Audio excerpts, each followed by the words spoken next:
تکلیف پہنچے اور غصہ پیدا ہو تو ان کے صحیح رد عمل کی تلاش کرو. جو پہلا پیغام ہے وہ غلط ہوگا، اس پیغام پر کان نہ دھرو. اتنا وقفہ لو جتنا رسول اللہ صلی اللہ علیہ وسلم نے بیان فرمایا ہے یا حضرت مسیح موعود علیہ السلام کی عبارت سے ظاہر ہے. پھر جب غور کرو گے تو عقل میں ایک نئی چمک پیدا ہو جائے گی اور معرفت نصیب ہوگی. یہ مضمون ہے جس کو مسیح موعود علیہ السلام فرما رہے ہیں، اس اصول کو محکم پکڑو. ہر ایک قوم کے ساتھ نرمی سے پیش آؤ، نرمی سے عقل بڑھتی ہے. یہ نرمی سے پیش آنا اس غور و خوض کے بعد کی نرمی ہے جس کی طرف میں اشارہ کر رہا ہوں. ورنہ حضرت مسیح موعود علیہ السلام نے جہاں عقل کا تقاضا یہ تھا کہ کسی قوم سے سختی سے پیش آیا جائے، وہاں آپ سختی سے بھی پیش آئے. تو اگر آپ اس عبارت کو نہیں سمجھیں گے تو آپ جہاں ضرورت ہے سختی کی وہاں سختی سے باز آ جائیں گے، حالانکہ مقتضائے حال ہی دراصل فصاحت و بلاغت ہے.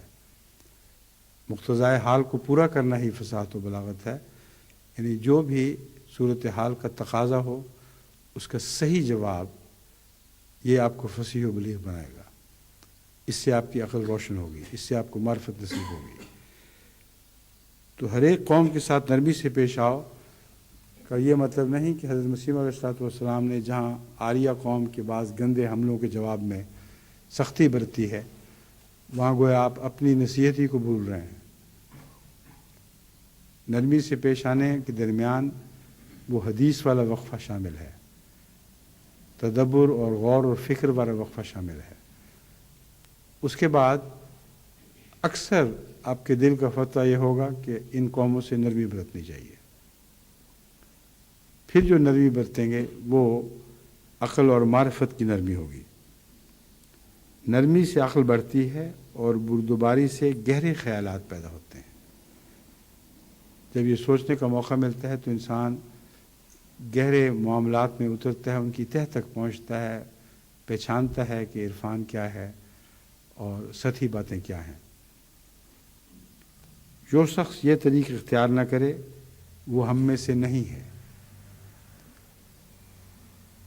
اب کشتی نوح میں جس طرح یہ عبارت ہے ہم میں سے نہیں ہے، یہ کتاب البریہ جلد 13 صفحہ 17 سے بھی جو عبارت لی گئی ہے اس میں بھی یہی الفاظ ہیں، وہ ہم میں سے نہیں ہے.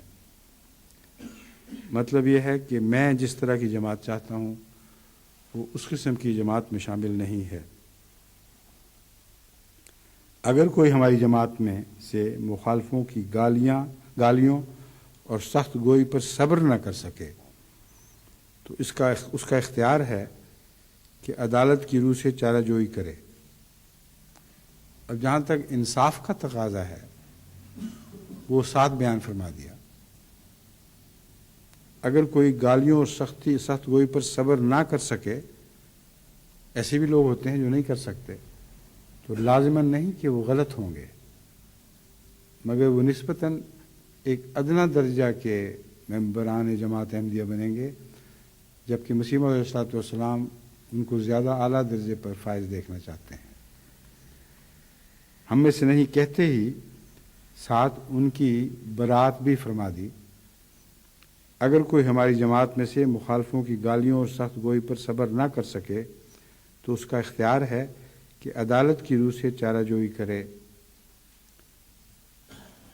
اس سے مراد بالکل واضح ہو گئی ہے کہ یہاں حضرت مسیح علیہ السلام اور رسول اللہ صلی اللہ علیہ وسلم کے خلاف بدگوئی مراد نہیں ہے، کیونکہ اس میں عدالتی چارہ جوئی کیسے کر سکتا ہے.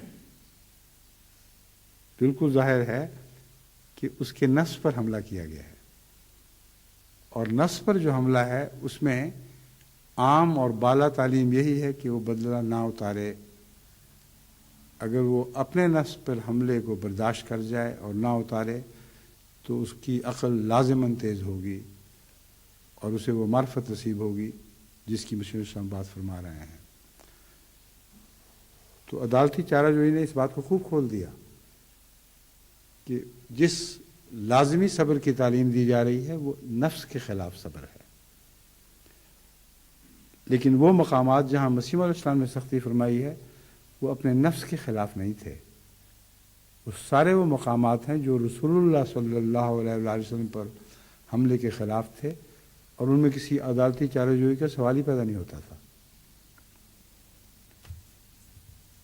فرمایا اختیار ہے کہ عدالت کی روح سے چارہ جوئی کرے، مگر یہ مناسب نہیں ہے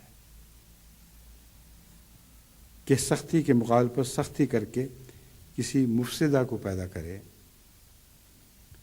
بہت سی عدالتی کارروائیاں جو میرے علم میں آئی ہیں، جماعت کے اندر بھی جاری ہوتی رہتی ہیں، وہ اسی مضمون کو نہ سمجھنے یا سمجھنے کے باوجود اس پر عمل نہ کرنے کے نتیجے میں پیدا ہوتی ہیں۔ فرمایا یہ تو وہ وصیت ہے جو ہم نے اپنی جماعت کو کر دی، اور ہم ایسے شخص سے بیزار ہیں اور اس کو اپنی جماعت سے خارج کرتے ہیں جو اس پر عمل نہ کرے۔ ایک طرف اس کا بنیادی حق بھی رکھ دیا، اس کو بھی کھول دیا، لیکن اگر ان باتوں کو سننے کے باوجود وہ اپنے حق استعمال کرنے پر زور دیتا ہے، تو مسیح السلام کا یہ مقصد ہے کہ اپنی وہ جماعت جو آپ کے تصور کی جماعت ہے، جو اعلیٰ درجے کے مخلصین کی جماعت ہے، جو حقیقت میں آپ کے فرما بردار ہیں، اگر اس گروہ میں وہ داخل ہونا چاہتا ہے تو پھر اس گروہ میں داخل نہیں ہو سکے گا۔ حق استعمال کرتا ہے تو کرے۔ ہم ایسے شخص سے بیزار ہیں اور اس کو اپنی جماعت سے خارج کرتے ہیں جو اس پر عمل نہ کرے۔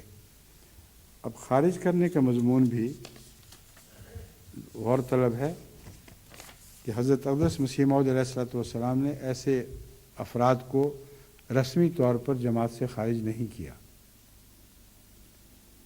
اس لیے آج کوئی یہ نہیں کہہ سکتا کہ فلاں شخص یہ کرتا ہے اور فلاں شخص یہ کرتا ہے اور آپ نے اس کی جماعت سے خارج ہونے کا اعلان نہیں کیا۔ کب ان لوگوں کے جماعت سے خارج ہونے کا مسیح موعود نے اعلان فرمایا تھا؟ بس یہ خارج ہونا مانوی ہے، یہ خارج کرنے کی کوئی رسمی کارروائی نہیں، کیونکہ حضرت مسیح موعود علیہ السلام نے ایسے افراد کے خلاف کوئی رسمی کارروائی نہیں کی، جبکہ کثرت سے آپ کے بیانات اور ملفوظات اور تحریرات میں جماعت میں ایسے لوگوں کے رہنے کا ذکر ملتا ہے جو اس قسم کی بیہودہ حرکتیں کرتے ہیں اور مسیح علیہ السلام کی دل آزاری کے موجب بنتے ہیں۔ ان کو جماعت سے باہر کرنے کی کارروائی نہیں ہوئی۔ پھر یہاں باہر کا کیا مطلب ہے؟ وہی جو میں بیان کر رہا ہوں کہ عملاً خدا کے نزدیک وہ لوگ مسیح موعود کی پاک جماعت سے باہر شمار ہوں گے، اور یہ ایک بہت بڑا ایک خطرہ ہے جو اگر انسان سمجھ جائے تو لازماً اس خطرے سے بچنے کی کوشش کرے گا، اور لازم ہے کہ ایسا شخص اپنی زندگی میں اور اس زندگی میں دونوں میں فلاح پا جائے۔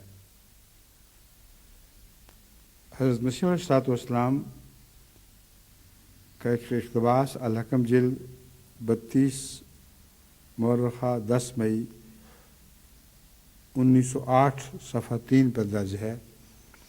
فرماتے ہیں فلاح وہ شخص پاوے گا جو اپنے نفس میں پوری پاکیزگی اور تقوی طہارت پیدا کر لے۔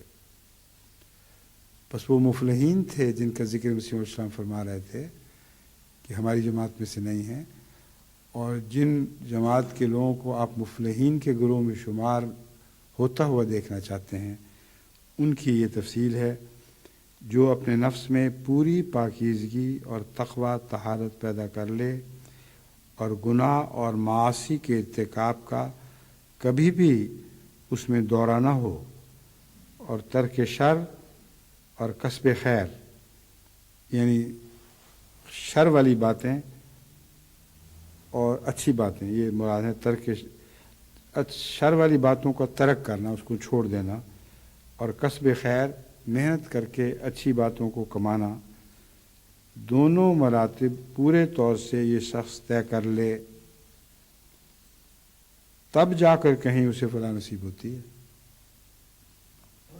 اور جو شروع میں آسان دکھائی دے رہا تھا معاملہ، غور کرو تو کتنا مشکل دکھائی دینے لگ گیا ہے۔ ایمان کوئی آسان سی بات نہیں، جب تک انسان مر ہی نہ جاوے تب تک کہاں ہو سکتا ہے کہ سچا ایمان حاصل ہو۔ اب یہ مر جانا پچھلی ساری عبارات سے ظاہر ہے کہ انسان اگر موت ہی عائد کر لے اپنے پر، غصے کو کنٹرول کرے، جذبات پر قابو پا لے، ہر ترک شر کرے، ہر کسب خیر کرے، تو دنیا سے وہ مر گیا، ایک نیا وجود ظاہر ہوا جو اس دنیا میں رہتے ہوئے کسی اور دنیا میں زندہ ہے۔ یہ باتیں ہیں جن کو مسیح صلی فرما رہے ہیں کہ انسان مر ہی نہ جاوے تب تک کہاں ہو سکتا ہے کہ سچا ایمان حاصل ہو۔ بدر جلد 7 نمبر 19-30 مورخہ 24 مئی 1908 صفحہ 5-6 سے ایک اور عبارت بھی لی گئی ہے، کیا یہ اسی کی ہے؟ اگلے اور صفحے ہیں، اور وہ 10 مئی کی عبارت تھی۔ یہ جو عبارت پڑھنے لگا ہوں یہ 24 مئی کے الحق میں درج ہے۔ جب انسان محض اللہ تعالیٰ کے لیے اپنے جذبات کو روک لیتا ہے تو اس کا نتیجہ دین و دنیا میں کامیابی اور عزت ہے۔ فلاح 2 قسم کی ہے، تزکیہ نفس حسب ہدایت نبی کریم صلی اللہ علیہ وسلم کرنے سے آخرت میں بھی نجات ملتی ہے اور دنیا میں بھی آرام ملتا ہے۔ یہ تو ایک ایسی قطعی حقیقت ہے کہ ہر انسان روزمرہ کی زندگی میں اس کو پرکھ سکتا ہے۔ جب بھی کسی انسان کو دکھ پہنچنا ہو، خطرات درپیش ہوں، تو سوائے رسول اللہ علیہ وسلم کی پناہ کے جو الہی پناہ ہے اور کوئی پناہ اس کو نصیب نہیں ہو سکتی۔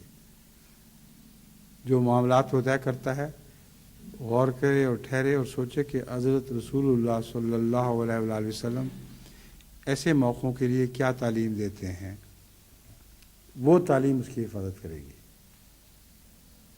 اور اگر کوئی دکھ پہنچ بھی جائے تو اس دکھ کے بد اثر سے نجات کے لیے بھی وہی تعلیم ہے جو اثر انداز ہوگی۔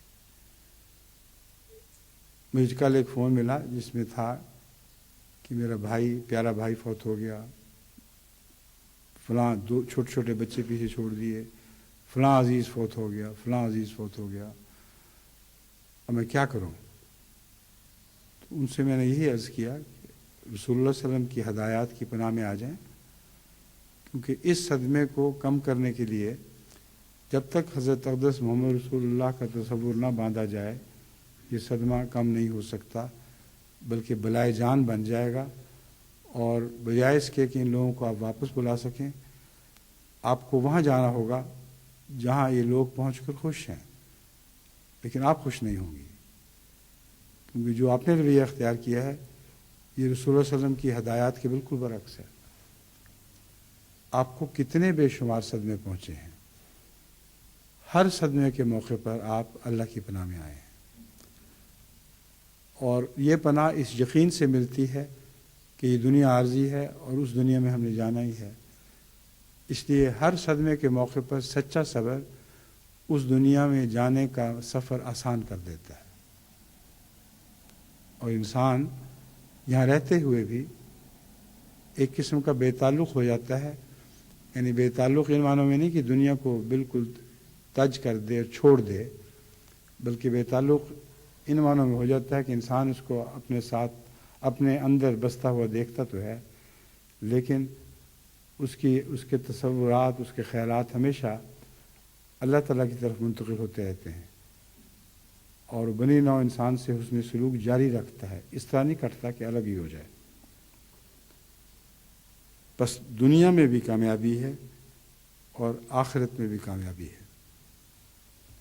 فلاح 2 قسم کی ہے، تزکیہ نفس حسب ہدایت نبی کریم صلی اللہ علیہ وسلم کرنے سے آخرت میں بھی نجات ملتی ہے، دنیا میں بھی آرام ملتا ہے۔ پھر فرمایا گناہ خود ایک دکھ ہے، وہ بیمار ہیں جو گناہ میں لذات پاتے ہیں، بدی کا نتیجہ کبھی اچھا نہیں نکلتا۔ بعض شرابیوں کو میں نے دیکھا ہے کہ انہیں نزول الماء ہو گیا، مفلوج ہو گئے، راشا ہو گیا، سکتے سے مر گئے۔ خدا تعالیٰ جو ایسی بدیوں سے روکتا ہے تو لوگوں کے بھلے کے لیے، جیسے ڈاکٹر اگر کسی مریض کو، کسی بیمار کو پرہیز بتاتا ہے تو اس میں بیمار کا فائدہ ہے، نہ کہ ڈاکٹر کا۔ بس یہ ساری نصیحتیں جو آپ کو کی جاتی ہیں، یہ حضرت صلی اللہ علیہ وآلہ وسلم کی نصائح حضرت مسیح موعود علیہ السلام کے الفاظ میں آپ سنتے ہیں، تو اس میں حضرت اقدس مسیح موعود یا حضرت اقدس محمد رسول اللہ صلی اللہ علیہ وسلم کا کوئی بھی ذاتی فائدہ نہیں ہے۔ آپ کا فائدہ ہے، اگر اس نسخے پر عمل کریں یا ان نسخوں پر عمل کریں تو آپ کو فائدہ پہنچے گا۔ لیکن عام تیماردار اور ان روحانی تیمارداروں کے درمیان ایک فرق بھی ہے۔ یہ تو حضرت مسیح صاحب نے دنیا کے تیماردار کا حوالہ دیا ہے کہ اگر ایسا شخص طبیب کی بات نہیں مانتا تو طبیب کو کوئی نقصان نہیں پہنچے گا، تمہیں نقصان پہنچے گا۔ مگر خدا کے بندے، حقیقی بندے جو نبوت کے مقام پر فائز ہوتے ہیں، ان کو ذاتی نقصان کا احساس ضرور ہوتا ہے، طبیب کو ہو یا نہ ہو، کیونکہ جب بھی وہ کسی خدا کے بندے کو ضائع ہوتے دیکھتے ہیں تو تکلیف پہنچتی ہے۔ اس لیے یہ نقصان تو ضرور ان کو پہنچتا ہے جو عام دنیا کے طبیب کو اکثر نہیں پہنچتا۔ بس فلاح جسمانی روحانی پانی ہے، آسمان سے اترنے والا ایک پانی ہے جس کو میں فلاح جسمانی بھی قرار دیتا ہوں، یعنی مسلم قرار دیتے ہیں۔ تم ان تمام آفات و مناہیات سے پرہیز کرو، نفس کو بے قید نہ کرو کہ تم پر عذاب نہ آ جائے۔ نفس کی بے قیدی کے نتیجے میں طرح طرح کی تکلیفیں پہنچ سکتی ہیں جن کا ذکر پہلے گزرا ہے۔ ہر قسم کی ایسی عادات جو مضر صحت ہیں، وہ اگر ان کو کھلی ڈھیل دی جائے تو عجب نہیں کہ وہ ان نتائج، بد نتائج کو پیدا کریں۔ اللہ تعالیٰ نے کمال رحمت سے سب دکھوں سے بچنے کی راہ بتا دی۔ اب کوئی ان دکھوں سے، ان گناہوں سے، ان گناہوں سے نہ بچے تو اسلام پر اعتراض نہیں ہو سکتا۔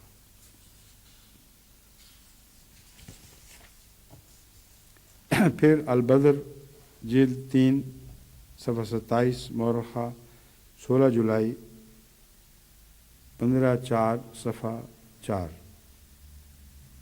1504 ہے اصل میں، نقطہ میں عام نقطہ سمجھتا ہوں، حالانکہ وہ اردو کا صفر ہے۔ 1904 کو جولائی میں آپ نے یہ نصیحت فرمائی۔ انسان کی خوش قسمتی ہے کہ قبل از نزول بلا وہ تبدیلی کر لے، لیکن اگر کوئی تبدیلی نہیں کرتا اور اس کی نظر اسباب اور مکر و حیلے پر ہے تو سوائے اس کے کہ وہ اپنے ساتھ گھر بھر کو تباہ کر دے اور کیا انجام بھوگ سکتا ہے۔ اب یہ باتیں اچھی طرح پیش نظر رکھیں کہ بعض دفعہ ایک انسان کی غلطی اس کے گھر کو بھی برباد کر دیا کرتی ہے۔ فرمایا خوش قسمتی ہے کہ نزول بلا سے پہلے وہ تبدیلی کر لے۔ اگر کوئی تبدیلی نہیں کرتا اور اس کی نظر اسباب اور مکر و حیلے پر ہے، یعنی اپنے نفس کی خرابیوں سے توبہ نہیں کرتا اور دبے ہوئے نفس کی مکروہات کو چھپانے کی کوشش کرتا ہے، اس کا اپنا نفس ہے جس نے اس کے گرد و پیش خطرات پیدا کر دیے ہیں۔ اگر کوئی ایسا شخص ہو جو سمجھتا ہو کہ میری چلاکیوں سے یہ خطرات میرے نفس کے اندر دب جائیں گے اور بیرونی اثر ظاہر نہیں کریں گے، یہ مکر و حیلہ سے بچنے کی کوشش ہے۔ مکر و حیلہ سے اس طرح بچنے کی کوشش سے اس کو کوئی بھی فائدہ نہیں ہوگا، کیونکہ ان مضرات سے نقصان ضرور پہنچے گا، اور چونکہ وہ اپنی آنکھیں بند کیے بیٹھا ہے اس لیے اس کے گھر میں جو بھی بستے ہیں اس کے نقصان سے وہ بھی حصہ پائیں گے۔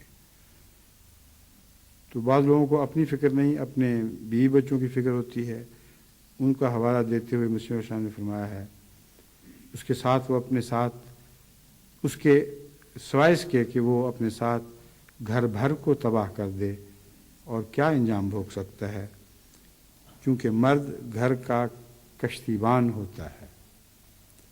اگر وہ ڈوبے گا تو کشتی بھی ساتھ ہی ڈوبے گی۔ اسی لیے کہا ہے الرجال قوامون علی النساء، کہ مرد عورتوں کے اوپر قوام ہوتے ہیں، ان کو سیدھا رکھنے کے ذمہ دار ہوتے ہیں۔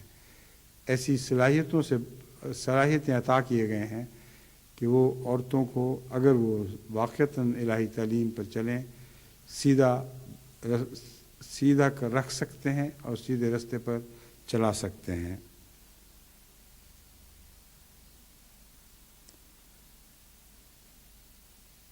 اسی کی دستگاری کے ساتھ اس کے اہل و عیال